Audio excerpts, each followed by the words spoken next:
Hello friends, कल की तरह फिर आज हम जीएस भाई अनु सर के चैनल में एक बार फिर लाइव आ चुके हैं और जहां से हमने कल टॉपिक खत्म किया था आज उसी के आगे टॉपिक स्टार्ट करेंगे। जैसा कि मैंने कल बताया था कि अगर आपको वनडे एग्जाम देने हैं तो वनडे एग्जाम में बेटा जो भी आपके वनडे एग्जाम होते हैं उसमें सबसे ज़्यादा अगर देखा जाए तो ये आपका पॉलिटी सब्जेक्ट है, 2 से 3 नंबर का आता है। चाहे आप यूपी में कोई लेखपाल की वैकेंसी देने हैं, फॉर्म डाला हो, या पुलिस का हो, या रेलवे का हो, या टेट हो, या यूपी टेट, जो भी आते हैं इनमें 1-2 नंबर का आपका पॉलिटी से क्वेश्चन जरूर बनता है। तो यहाँ पर पॉलिटी से रिलेटेड हम कंटेंट जो लेकर चल रहे हैं वो केवल वनडे एग्जाम ना होकर आपके पीसीएस लेवल के भी काम आएंगे। तो ये कंटेंट जब हम समझाते हैं तो उसको राइट डाउन भी करते जाया करिए, आप नोट भी कर लीजिए करिए। अगर यहाँ पे कोई प्रॉब्लम होती तो आप हमसे बता भी सकते हैं कि कैसा आ रहा है क्या नहीं आ रहा है, और जो मैं क्वेश्चन देता हूँ उनका कृपया करके रिप्लाई देने की कोशिश किया करिए ताकि हम भी मोटिवेट हो सकें कि हमारे वीडियो जो बनाने का जो तात्पर्य है, ऑनलाइन आने का जो उद्देश्य है, क्या वो साकार हो रहा है कि नहीं हो रहा है। इसलिए जो आपको क्वेश्चन दिए जाएं उनको कमेंट के माध्यम से जरूर बताएं। तब आगे चलते हैं, जहां से मैंने टॉपिक छोड़ा था वहां से आगे चलते हैं। यहाँ पे बात करते हैं कि कल हमने टॉपिक पढ़े 1853 भारत परिषद अधिनियम, भारत परिषद अधिनियम। इसके बाद हमने एक अधिनियम पढ़ा 1858 भारत परिषद अधिनियम, परिषद अधिनियम। अब एक हमने और पढ़ा था जिसको बोला गया 1861 भारत परिषद अधिनियम, या आप इसको बोल सकते हो चार्टर एक्ट 1861। अब यहां तक बात क्लियर हो गई थी कल कि हमने 3 अधिनियम के बारे में बात की थी। आज कुछ अधिनियम ऐसे भी हैं जो पेपर के एग्जाम से बड़े महत्वपूर्ण होते हैं, आज उनके बारे में चर्चा करते हैं। तो सबसे पहले हम 2-3 चार्टर एक्ट के बारे में बात करेंगे, भारत परिषद अधिनियम के बारे में बात करेंगे। आपने शायद सुने होंगे कि एक परिषद आता है 1865। इस अधिनियम के द्वारा पहली बार वायसराय की विधायी शक्तियों में इजाफा किया गया, विधायी शक्तियों में ज्यादा बढ़ोतरी की गई, या कहेंगे विधायी अधिकार उनको दिए गए, जिसके अंतर्गत वायसराय आपकी प्रेसिडेंसी और प्रांतों की सीमाओं में कोई भी परिवर्तन कर सकता था। उनकी सीमाओं को उस घोषणा द्वारा परिवर्तन करने की उसकी शक्ति दी गई।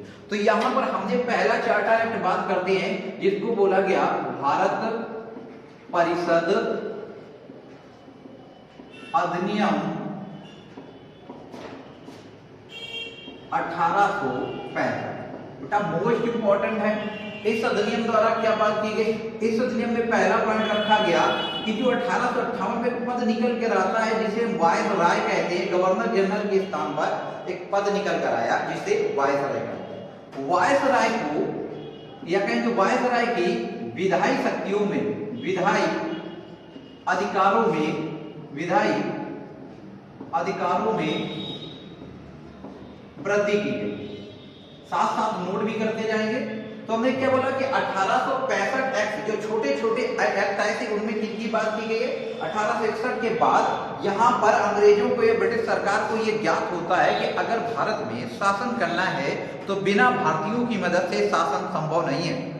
तो यहां पर अब छोटे छोटे अधिनियम लाए जाएंगे।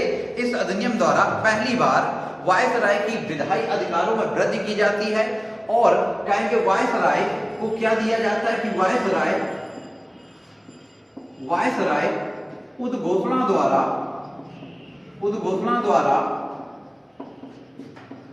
प्रेसिडेंसी एवं प्रांतों की सीमाओं में परिवर्तन कर सकेगा, करने का अधिकार दिया है। बेटा यहां तक चीज क्लियर हो गई होगी। एक बार दोबारा देख लेते हैं कि 1861 के बाद एक एक्ट लाया गया जिसे बोला जाता है भारत परिषद अधिनियम 1865। ये वनडे एग्जाम के अलावा अदर एग्जाम आपको देंगे, वहां पर भी सारे क्वेश्चन आपके बनते हैं। तो यहाँ पर हमने क्या बोला, वायसराय जो 1858 एक्ट द्वारा निकल के आता है उस वायसराय की अब विधायी अधिकारों में वृद्धि की गई, जिसके द्वारा वायसराय अपनी उस घोषणा के द्वारा जो प्रेसिडेंसी की जो प्रांतों थे उनकी सीमाओं में उनको नियत करने का या परिवर्तन करने का अधिकार दिया। आप इसको नोट भी कर सकते हैं। अब भारत पर सन 1865 के बाद तुरंत एक एक्ट और आता है जिसे हम 1869 अधिनियम के नाम से जानते हैं, और इस अधिनियम द्वारा क्या निकल कर आता है हम इसके बारे में देखते हैं। तो ये बात क्लियर हो गई होगी कि उद्घोषणा द्वारा प्रेसिडेंसी या प्रांतों को नियत करना एवं उनमें परिवर्तन करने का अधिकार हमारे वायसराय को दिया गया। अब यहाँ आगे देखते हैं, तो इसके बाद तुरंत एक फिर आपका अधिनियम आएगा जिसे बोलेंगे भारत परिषद अधिनियम, भारत परिषद अधिनियम 1869। अब इस 1869 में इस एक्ट के द्वारा वायसराय को विदेश में भी क्या अधिकार दिए गए कि वायसराय अब क्या कर सकता है, वायसराय विदेश में रहने वाले, विदेश में रहने वाले भारतीयों के, रहने वाले भारतीयों के संदर्भ में, भारतीयों के संदर्भ में कानून बनाने का अधिकार दिया गया, संदर्भ में कानून बनाने का अधिकार दिया गया, का अधिकार दिया गया। तो बेटा यहां से डिफरेंस समझ में आ गया होगा कि हमने किसकी बात की थी, 1865 एक्ट में वायसराय की विधायी शक्तियों में वृद्धि की गई, जिसकी सीमाओं में प्रेसिडेंसियों के नियत करना, परिवर्तन करने का अधिकार दिया गया।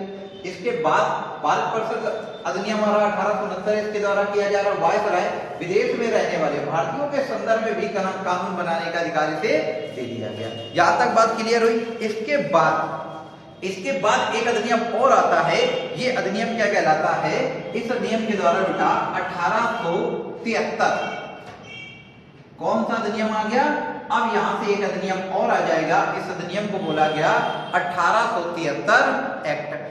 इस एक्ट के द्वारा पहली बार यहां पर कहा गया कि ब्रिटिश ईस्ट इंडिया, जो ईस्ट इंडिया कंपनी है, ब्रिटिश ईस्ट इंडिया कंपनी को कभी भी खत्म किया जा सकता है, ब्रिटिश ईस्ट इंडिया कंपनी को कभी भी खत्म या समाप्त किया जा सकता है, खत्म किया जा सकता है। बहुत मोस्ट इंपॉर्टेंट है, आपसे पूछेगा किस एक्ट द्वारा पहली बार ब्रिटिश ईस्ट इंडिया कंपनी के शासन को समाप्त किया गया। तो अच्छे से सुन लो कि हमने क्या क्वेश्चन पूछा कि किस अधिनियम द्वारा ब्रिटिश ईस्ट इंडिया कंपनी के शासन को समाप्त कर दिया गया, तो आप कहेंगे भारत शासन अधिनियम 1858। इसके बाद दोस्तों हमने किसकी बात की, 1873 में क्या बोल रहे हैं कि ब्रिटिश ईस्ट इंडिया कंपनी को कभी भी समाप्त करने की घोषणा कर दी है। किस एक्ट के द्वारा निकल के आ रहा है, तो कहेंगे भारत परिषद अधिनियम 1873। और 1 जनवरी 1874 को ईस्ट इंडिया कंपनी को, ये डेट याद रखना है कि 1 जनवरी, इसको भी इधर लिखे दे रहे हैं, 1 जनवरी 1874 को, 1 जनवरी 1874 को, इसको अंडरलाइन कर लेंगे, 1 जनवरी 1874 को ईस्ट इंडिया कंपनी को, ईस्ट इंडिया कंपनी को औपचारिक रूप से भंग कर दिया गया, औपचारिक रूप से भंग कर दिया गया। इसलिए बहुत मोस्ट इंपॉर्टेंट है, डाल लेंगे कि मोस्ट इंपॉर्टेंट कौन सा एक्ट है, तो 1873 एक्ट। इस एक्ट के द्वारा 1 जनवरी 1874 को ईस्ट इंडिया कंपनी को औपचारिक रूप से भंग कर दिया गया। तो यहां से किस चीज क्लियर हो रही है कि 1865 में वायसराय की विधायी शक्तियों में वृद्धि की जाती है, जिसके अंतर्गत वो क्या कर सकता है कि प्रेसिडेंसी एवं प्रांतों को नियत कर सकता है एवं उनके परिवर्तन कर सकता है। 1873 के 1865 के बाद 1869 एक्ट आता है। इस एक्ट के द्वारा वायसराय को और शक्तियां दी जाती हैं, क्या उसके अधिकारों में वृद्धि की जाती है, जिसके अंतर्गत वह विदेश में रहने वाले भारतीयों के संदर्भ में भी कानून बनाने का अधिकार दिया। इसके बाद अगला एक्ट आया जिसे भारत परिषद अधिनियम बोला गया। इस अधिनियम द्वारा ब्रिटिश ईस्ट इंडिया कंपनी को खत्म करने की बात की गई, कभी भी खत्म किया जा सकता है कहा गया। और 1 जनवरी 1874 को ईस्ट इंडिया कंपनी को औपचारिक रूप से भंग कर दिया गया, औपचारिक रूप से भंग कर दिया गया। अब इसके बाद हम आगे देखते हैं, इसके बाद एक एक्ट और आएगा जिसको हम देखते हैं, बड़ा मोस्ट इंपॉर्टेंट एक्ट है। इसे बोला जाता है भारत परिषद अधिनियम 1876, या इसे बोल सकते हैं शाही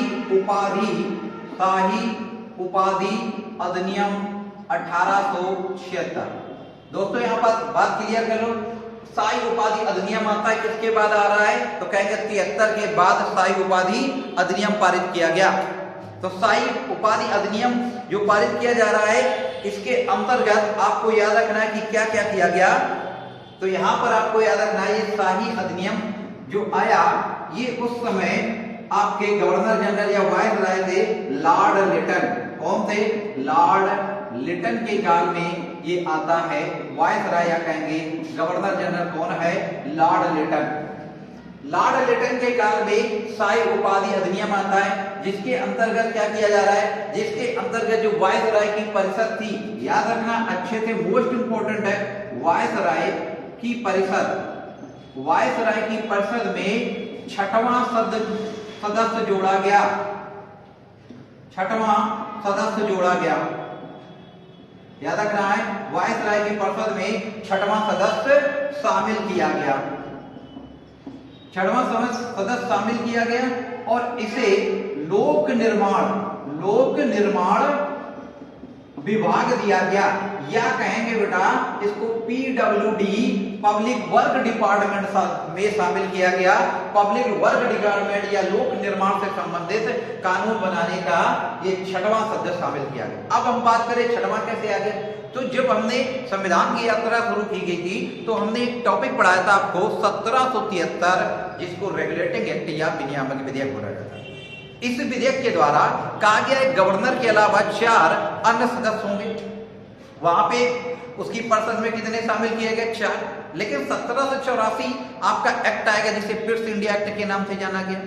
इस एक्ट में कहा गया कि अब गवर्नर जनरल की काउंसिल में जो 4 सदस्य, उनकी संख्या 3 रह जाएगी। इसके बाद हम एक एक्ट पढ़ते हैं जिसको 1833 चार्टर एक्ट बोला गया, भारत सरकार अधिनियम 1833 बोला गया। यहां पर कहेंगे एक नया पद निकल कर आएगा, जिसे बोलेंगे कि परिषद में, वायसराय की परिषद में या भारतीय गवर्नर जनरल की परिषद में एक व्यक्ति विधि वेत्ता भी होगा। और इस पद पर नियुक्त होने वाला व्यक्ति आपका कौन निकल कर आया? इस पद पर नियुक्त होने वाला लॉर्ड मैकाले निकल कर आया। अर्थात हमने बताया कि 1773 जो प्रोसेस शुरू हुआ था, वो धीरे धीरे बढ़ते बढ़ते 1876 में सदस्य संख्या बढ़कर कितनी हो जाती है? 6 हो जाती है। 1853 में कहेंगे लॉर्ड मैकाले को विधि आयोग का अध्यक्ष भी बना दिया जाएगा और इसको स्थायी रूप से शामिल कर लिया जाएगा, संख्या 5 हो जाएगी। इसके बाद 1861 में विधायी संख्या 61 रहती है, और यहाँ लगता है कि भारतीयों को भी शामिल करना चाहिए, भारतीयों को भी राजनीति में लाना चाहिए।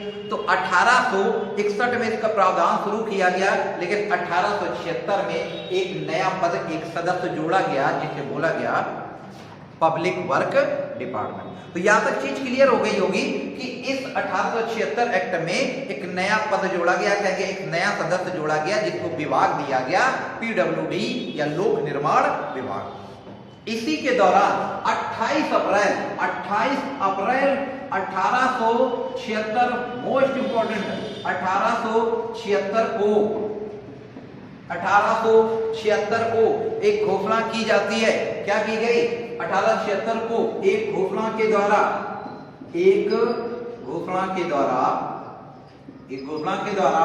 महारानी विक्टोरिया को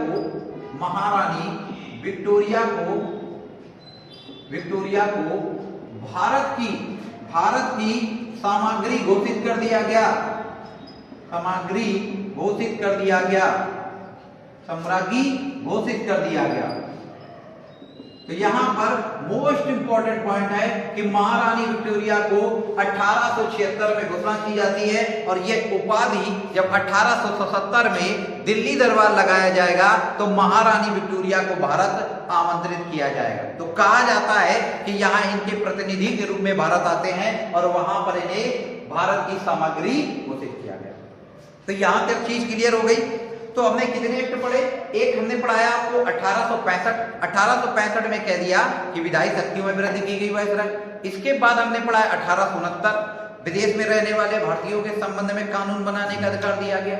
1873 में कहा कि कभी भी ईस्ट इंडिया कंपनी को समाप्त किया जा सकता है और 1 जनवरी 1874 को ईस्ट इंडिया कंपनी को समाप्त कर दिया। 1876 को शाही उपाधि अधिनियम या भारत परिषद अधिनियम कहा जाता है। इस अधिनियम को किसके शासनकाल में पास किया गया? आप कहेंगे लॉर्ड लिटन के काल में आया। और लॉर्ड लिटन ने क्या किया कि यहाँ पर उसकी परिषद में एक नया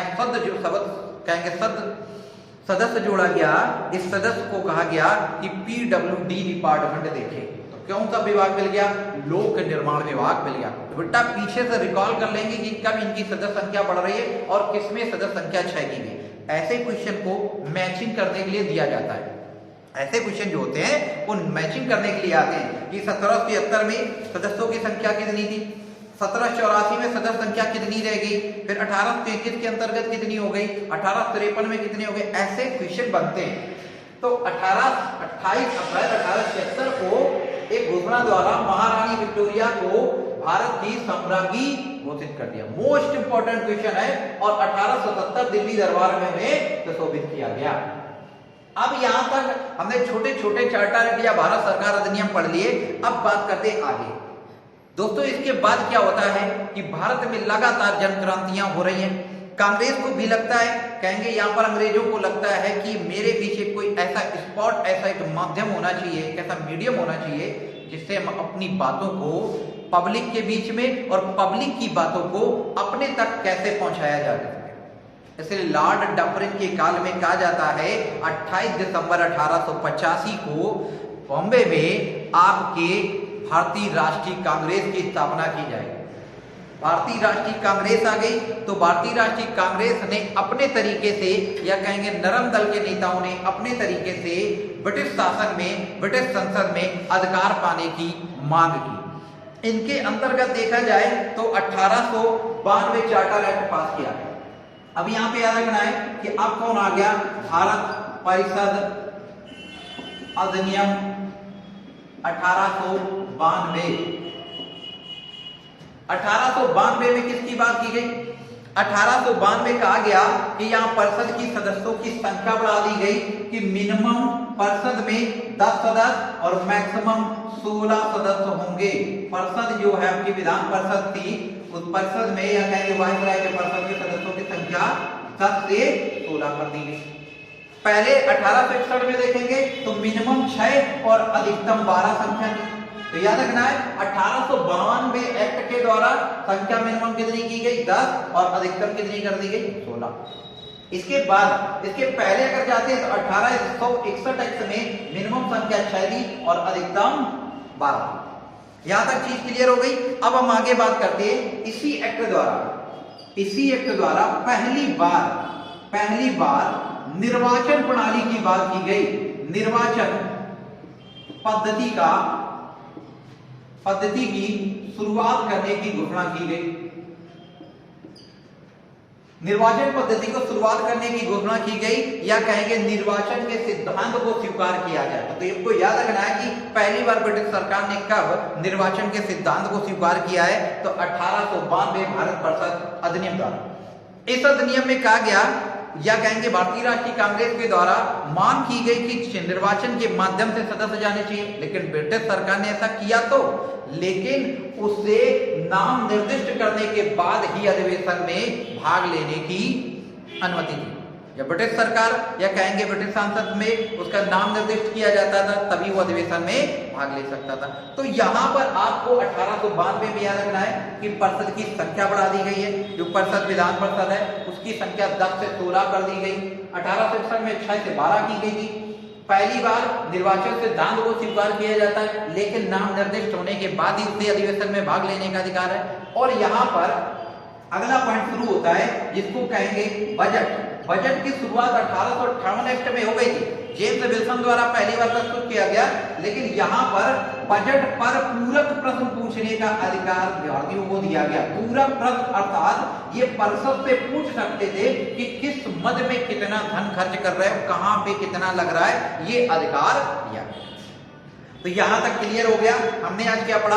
1865 पढ़ा, 1869 पढ़ा, 1869 के बाद 1873 पढ़ा, 1873 के बाद हमने यहां से 1892 पढ़ा, और 92 के बाद मोस्ट इंपॉर्टेंट अगला आता है जिसे हम बोलते हैं मार्ले मिंटो अधिनियम या भारत परिषद अधिनियम 1909। कौन आ रहा है? भारत परिषद अधिनियम 1909 या कहेंगे मार्ले मिंटो अधिनियम 1909। मार्ले मिंटो अधिनियम 1909 most important, very most important है। आपको याद रखना है कि वेरी मोस्ट इंपॉर्टेंट है आपका मार्ले मिंटो अधिनियम। अब यहाँ पे इस अधिनियम की बात करते हैं तो इसकी शुरुआत बहुत पहले हो चुकी थी। इसकी शुरुआत कहेंगे 1906 में ही हो गई थी। 1906 में यहाँ पर मुस्लिम लीग की स्थापना की जाती है। कह रहे हैं मार्ले भारत सचिव है, इस समय भारत सचिव थे, और मिंटो आपके गवर्नर जनरल थे। ये दोनों नाम याद रखना है कि कहेंगे मार्ले मिंटो अधिनियम के समय भारत सचिव कौन था, तो आप कहेंगे मार्ले, और गवर्नर कौन था, तो लॉर्ड मिंटो था। अब इसके द्वारा कई सारे काम किए जाते हैं। अब इसमें देखना है कि मार्ले मिंटो अधिनियम क्यों पारित किया गया, क्या उद्देश्य था। तो यहां पर देखा जाए तो मार्ले मिंटो अधिनियम के द्वारा यहां पर 2-3 नीतियां लेकर चलते हैं। एक तो उस समय प्रभावी था गर्मपंथी, एक था नरमपंथी, और एक निकल कर आ गए थे मुस्लिम लीग। याद रखना दोस्तों कि कौन कौन उस समय सक्रिय हो चुके थे। कहेंगे कांग्रेस में भी फूट पड़ चुकी थी। 1905 बंगाल विभाजन के बाद जब कहेंगे 1907 में आपका सूरत अधिवेशन होगा, तो इस अधिवेशन में कांग्रेस 2 भागों में विभाजित हो जाएगी। एक गर्म दल के रूप में जानी जाएगी, एक नरम दल के रूप में जाना जाएगा। तो जो गर्मपंथी थी, गर्मपंथियों का दमन करना है। यहाँ पर याद रखना है मार्ले मिंटो अधिनियम में क्या उद्देश्य रखा गया कि गर्मपंथी का दमन करना है, नरमपंथी से समझौता करना है, नरमपंथी से समझौता करना है, और मुस्लिम लीग के लिए पृथक प्रतिनिधित्व को स्वीकार किया गया, स्वीकार करना। ये 3 बेस पर आपका मार्ले मिंटो अधिनियम लाया गया। कहेंगे ये जो रिपोर्ट आती है, इस रिपोर्ट को अरुणडेल समिति के द्वारा प्रस्तुत किया गया। अरुणडेल समिति रिपोर्ट के आधार पर तैयार किया गया। तो याद रखना है अरुणडेल समिति रिपोर्ट के आधार पर तैयार किया गया। तो यहां तक चीज समझ में आ रही है। पूछेगा मार्ले मिंटो अधिनियम किस रिपोर्ट के आधार पर प्रस्तुत किया है, तो आप कहेंगे अरुणडेल समिति के आधार पर। इसका क्या उद्देश्य था, तो इसका उद्देश्य दोस्तों है कि गर्मपंथियों का दमन करना है, जो लगातार जन क्रांति के माध्यम से देश में स्वराज की मांग कर रहे थे। नरम दल के नेता अपने आधार पर अपनी मांगों को पूरा कराने की मांग कर रहे थे। तो यहाँ पर नरमपंथियों के साथ समझौता किया गया, गर्मपंथियों के दमन का रास्ता अपनाया गया। कहा जाता है कि यहाँ जो गर्म दल के नेता हैं, जिसे हम लाल बाल पाल के नाम से जानते हैं, वह आपके बाल गंगाधर तिलक को सजा दे दी जाती 6 वर्ष की। आपके ऐसे व्यक्तियों को गिरफ्तार किया जाता तो गर्म दल यहाँ लगभग समाप्त हो जाता है, या कहीं उनका नेतृत्व करने वालों को दबा दिया जाता है और मुस्लिम लीग को बढ़ावा दिया जाता है। अब इसके आधार पर देखते हैं कि यहाँ पर क्या क्या किया गया। तो ये आपने राइट डाउन कर लिया होगा। तो अब आगे देखते हैं इस अधिनियम द्वारा दोस्तों क्या किया गया कि यहाँ पर जो परिषद है उनकी संख्या को, जो परिषद थी, परिषद की संख्या 16 से बढ़ाकर 60 कर दी गई, 60 कर दी गई। मोस्ट इंपॉर्टेंट है 1909 जो आपका अधिनियम है, मोस्ट इंपॉर्टेंट है। याद रखना है कि परिषद की संख्या 16 से बढ़ाकर 60 कर दी गई, और इसमें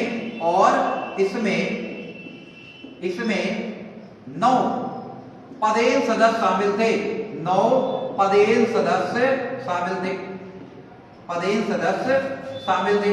अर्थात कहेंगे टोटल सदस्य इसमें कितने निकल के आए, शामिल किए गए, शामिल थे। टोटल सदस्य 60 और 9 और, तो टोटल कितने हो गए, 69 सदस्य हो गए।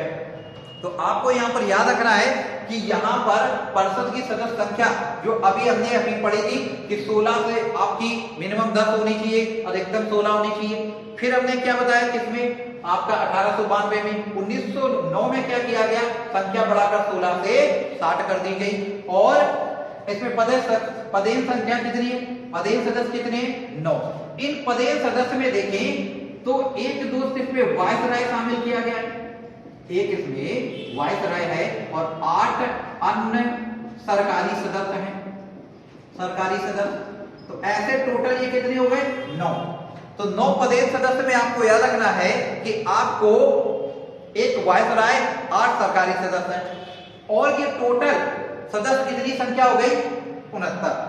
तो आप देखते हैं कि 60 सदस्य में कौन कौन निकल के आए। तो आपको याद रखना है कि 9 पदेन सदस्य, 9 पदेन सदस्य में एक वायसराय और 8 अन्य सरकारी सदस्य। अब इसके बाद देखते हैं कि जो परिषद में सदस्य शामिल किए गए थे वो जो 69 से उनकी संख्या कैसे निकल के आती है। तो आपको याद रखना है 69 में 35 सदस्य और 32 सदस्यों को डिवाइड किया गया। इन 37 सदस्य में याद रखना है कि आपको 9 तो अभी हमने बताया पदेन सदस्य हैं, पदेन सदस्य, और 9 के बाद जो आपके 28 सदस्य बचे, 28 सदस्य वायसराय द्वारा मनोनीत। कहेंगे कि यहां पर भारतीयों को शामिल तो किया जाता है लेकिन वास्तविक सत्ता किसके हाथ में थी, वायसराय के थी। कहा गया कि सरकारी सदस्यों के बहुमत से ही बिल पारित हो रहा था, सरकारी सदस्यों के अनुमति से ही बिल होना था। तो आप यह अंदाजा लगा सकते हो कि 37 सदस्यों में से इस 69 सदस्यों में 37 में सरकारी हो गए। कितने हो गए सरकारी, 37। ये सरकारी हैं, इन्हीं के बहुमत से पारित होना था, बिना बहुमत के कुछ होने वाला नहीं था। तो इनमें से 9 तो पदेन हो गए, 28 सदस्य वायसराय द्वारा। तो जो वायसराय द्वारा मनोनीत हो रहे हैं तो ये किसके लिए काम करेंगे, वायसराय के लिए काम करेंगे। तो यहाँ पर बहुमत किसका था, सरकारी सदस्यों का था। अब हमने कहा 32 सदस्य और थे, 32 सदस्यों की बात करें तो यहाँ 5 सदस्य फिर इसमें वायसराय द्वारा, 5 सदस्य वायसराय द्वारा मनोनीत थे। 5 सदस्य वायसराय द्वारा मनोनीत थे और 27 सदस्य निर्वाचित थे। तो ये आपको डाटा याद रखना है कि कहां से कितने सदस्य निकल कर आ रहे हैं। तो 27 सदस्य क्या आपके निर्वाचित है, ठीक है। तो 37 में 9 पदेन, 28 सदस्य वायसराय द्वारा मनोनीत। ये कैसे थे, सरकारी लिख लेंगे, कैसे सरकारी, और ये कहते हैं गैर सरकारी। तो सरकारी सदस्यों में जो 37 हैं, ये 37 में 9 पदेन, 28 वायसराय द्वारा, 32 है, 32 में 5 सदस्य वायसराय द्वारा मनोनीत, नोट कर लेंगे मनोनीत, और 27 सदस्य निर्वाचित है। अब इसके बाद क्या किया गया कि यहां पर किनको कितना दिया गया। तो आपको याद रखना है कि इन 27 में से 13 साधारण क्षेत्र से आएंगे। यहां पर 6 भूमिपति निकल के आएंगे, मतलब आपके जो जमींदार थे उनसे लेकर आए, और आपके 2 बंगाल के क्षेत्र से आए, एक संयुक्त प्रांत से निकल कर आता है, एक बॉम्बे से निकल कर आता है। ये डाटा आपको याद करने की जरूरत नहीं है, लेकिन जितनी नॉलेज आप गेन करेंगे उतना अच्छा है। ज्यादा से ज्यादा नॉलेज गेन के लिए इसलिए मैं सारी चीजें बता रहा हूं। तो यहाँ पर आर्टिकल कहेंगे आपको पार्लियामेंट अधिनियम के द्वारा 1909 के द्वारा यह संख्या को डिसाइड किया। अब यहाँ पर देखते हैं कि पहली बात जो वायसराय कहेंगे भारत सचिव और वायसराय की कमेटी है या परिषद है, इसमें भारतीयों को भी शामिल किया गया। अब इसकी हम बात करते हैं कैसे भारतीयों को शामिल किया गया। कहेंगे आपकी भारत परिषद की कार्यकारिणी में 2 भारतीयों को शामिल किया गया। कार्यकारिणी में 2 भारतीयों को शामिल किया गया, नोट कर लेंगे, 2 भारतीयों को शामिल किया गया, 2 भारतीयों को शामिल किया गया। अब ये 2 व्यक्ति कौन थे, तो आपको याद रखना है ये दो व्यक्ति निकल के आएंगे, एक केसी गुप्ता है, एक सैयद हुसैन बिलग्रामी। आपको ये नाम याद रखना है कि एक व्यक्ति निकल कर आएंगे केसी गुप्ता और सैयद हुसैन बिलग्रामी, दोनों नाम याद रखना है। पूछेगा कि आपके भारत सचिव की परिषद में या उसकी कार्यकारिणी में कितने भारतीयों को शामिल किया गया? दो कौन से हैं? एक केसी गुप्ता थे, दूसरे कौन थे? सैयद हुसैन थे। वायसराय की सचिव में, वायसराय परिषद में, वायसराय की कार्यकारिणी में भी एक भारतीय शामिल किया गया। वायसराय की कार्यकारिणी में निकल कर आते, उनका नाम है सत्येंद्र प्रसाद सिन्हा।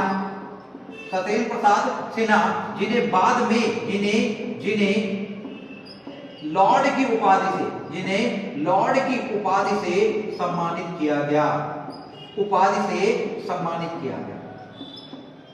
तो आपको याद रखना है कि मार्ले मिंटो अधिनियम सबसे ज्यादा मोस्ट इंपॉर्टेंट है। आप वनडे एग्जाम जितने भी आपकी जीडी, एसएससी जीडी है, पुलिस है, जो भी आप एग्जाम देंगे ये सारे आपके वनडे एग्जाम में क्वेश्चन बनते हैं और मोस्ट इंपॉर्टेंट मार्ले मिंटो अधिनियम आता है, इससे बहुत सारे क्वेश्चन बनते हैं। तो पहला क्वेश्चन क्या बताया था कि यहाँ पे गरम दल का दमन करना है और नरम दल से समझौता और मुस्लिमों के लिए पृथक प्रतिनिधित्व का वर्णन करना है।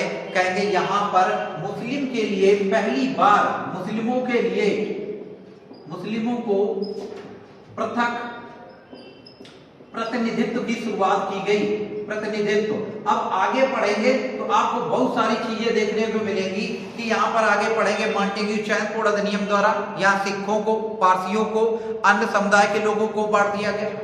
इसके बाद हम पढ़ेंगे भारत शासन अधिनियम 1935, तो वहां पर देखेंगे कि यहाँ दलितों के लिए भी चुनाव प्रक्रिया अलग करने की बात की गई या निर्वाचन प्रणाली अलग अपनाने की बात की गई। तो यहां से हमने आज क्या देखा, कितने अधिनियम पढ़े हैं। तो सबसे पहले हम एक बार दोबारा से रिकॉल कर लेते हैं कि 1865 के बाद 1869 के बाद क्या पढ़ा है, 1873, 1876 और 1892। 1892 के बाद अगला अधिनियम आया जिसे हमने बोला मार्ले मिंटो अधिनियम 1909। तो आज हमने इतने चार्टर एक्ट के बारे में पढ़े, इतने अधिनियम के बारे में पढ़े हैं, तो ये अभी तक आप क्या पढ़ रहे हैं, पूरा संविधान यात्रा चल रही है। तो अगर अच्छे से आप पढ़ते हो तो कोई भी आप एग्जाम देने जाएंगे तो आपका कंटेंट इससे बाहर नहीं आएगा, मोस्टली आपको लेकर चला जा रहा है। तो आप डेली क्लास लीजिए। अगर आपको वीडियो अच्छा लग रहा है, आपको कंटेंट आपके मतलब का मिल रहा है, तो इसको लाइक और सब्सक्राइब करें। धन्यवाद।